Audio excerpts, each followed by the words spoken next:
ભજન કરાવેલા માત પિતાનો જગાવો મનો.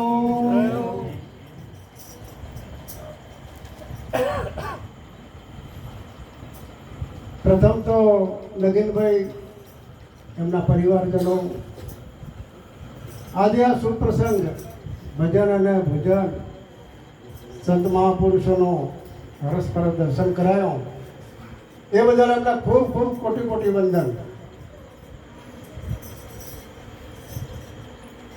મહાપુરુષો કહે છે જબ તું આવ્યો જગતમાં જગ હશે તુમ રોય કરણે હશે કર ચલો તુમ હસો જગમાં. હે કે 84 લાખ જન્મયોનીમાં ભટકતો ભટકતો એક વાર મનુષ્ય અવતાર આવ્યો એવા આપણા મહાપુરુષો દેશા વેદો શાસ્ત્રો પુરાણોનો પૂરા આવે છે. એક વાર મનુષ્ય અવતાર આવ્યો છે તો એને સાર્થક કરી લેવા માટે માયાનું સુખ તો ઘણું બધું છે, એમાં જીવ આનંદ કરી રહ્યો છે,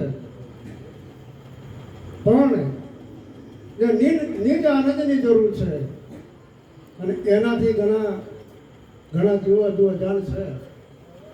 અને એ અવસર મનુષ્ય અવતારને હીરો પણ કીધો છે, એને અવસર પણ કીધો છે.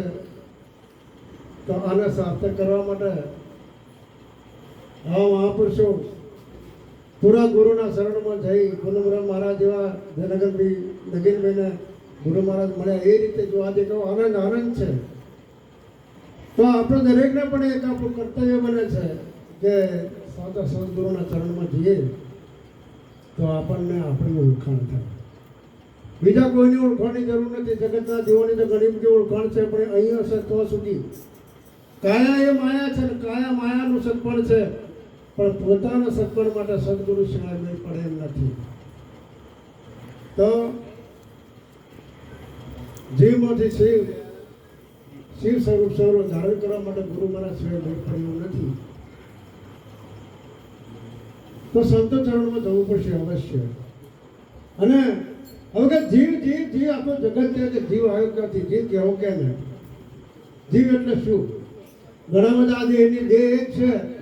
સંતો જીવ પણ કહે છે, શિવ પણ કહે છે, આત્મા કહે છે, પરમાત્મા કહે છે, છેલ્લે છેલ્લે બ્રહ્મ કહે છે. આ બધો જુદો જુદો નામ છે. તો શું આ બધું અલગ અલગ હશે? આ બધું અલગ અલગ હશે કે એક હશે? એ આ મહાપુરુષો એનો ખુલાસો કરી શકે તો એની મૂળે એક છે, એની ભૂમિકા અલગ પડે છે. અને ભૂમિકાના કારણથી એને અલગ અલગ એમ એ રીતે નામનું વર્ણન મહાપુરુષોએ કરેલું છે. તો કે જીવ કઈ રીતે બન્યો, જીવ કેવો કે ને?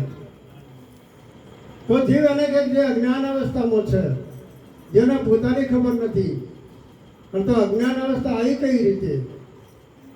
તો જેવી રીતે પાણીની અંદર પાણી એક જ હોય, પણ પાણી જો ઘણા દિવસ સુધી ભરેલું પડ્યું હોય તો એ પાણીમાંથી એનામાંથી આપમેળે આમાં શેવાળ પ્રગટ થાય.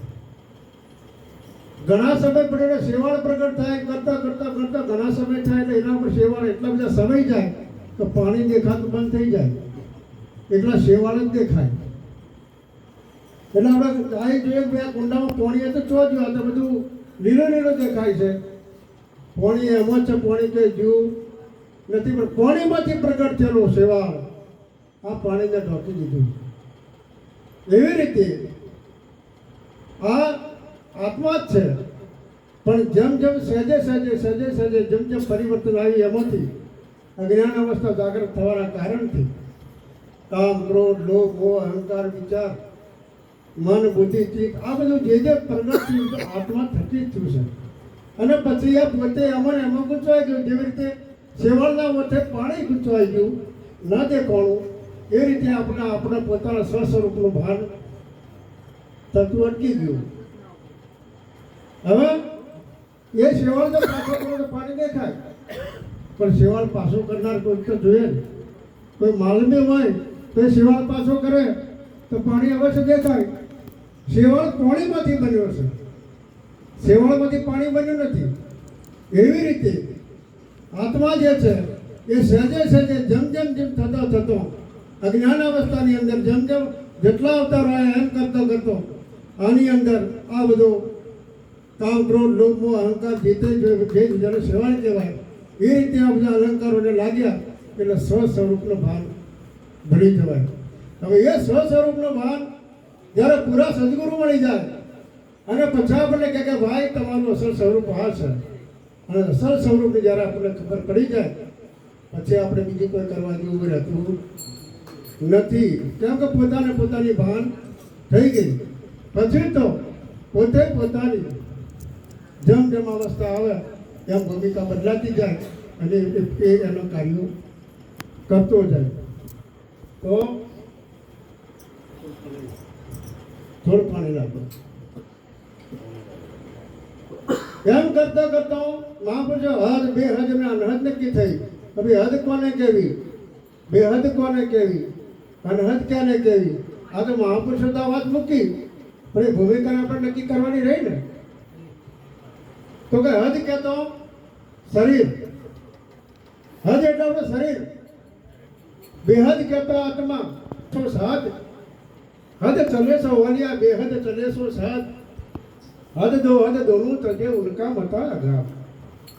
बतानी भूमिका आई. हद में गुरु का नाम है, दो हद में कुछ नाई. हद में गुरु का नाम है, दो हद में कुछ नाई. दो हद जाकर देख लो तो नहीं साई गुसाई, तो नहीं साई गुसाई. अक्षर से बाहर लीला, अक्षर से बाहर लीला, तो नहीं रंग काला के पीला, तो नहीं रंग काला पीता पीला. कहता दर्शी दिन हद में कुछ कह दो हद लिखी न जाए, दो हद लिखी न जाए, वहां से चुप रहने दो. बोलो सदगुरुदेव की.